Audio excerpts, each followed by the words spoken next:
Wisconsin's border delegation spent the day in San Antonio. I caught up with 6th Ward Alderman William Hall, who says the trip to the Lone Star State has been illuminating.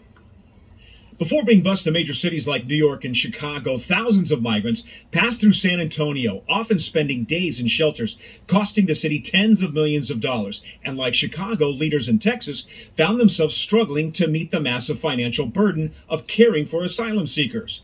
Today, 6th Ward Alderman William Hall, visiting with the Chicago delegation, asked San Antonio's mayor how they're managing. I said to him, how are you paying for all of this? He looked me dead in the face and he said, FEMA, the Federal Emergency Management Agency, which steps in after disaster strikes, has given the city of San Antonio tens of millions of dollars explicitly for the housing and care of migrants. Hall says government aid is not only helpful, it's imperative, given how our country handles asylum seekers at the border.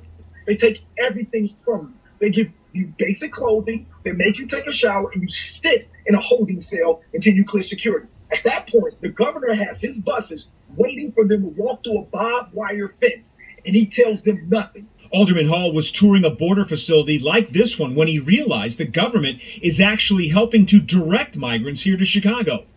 I saw it for myself.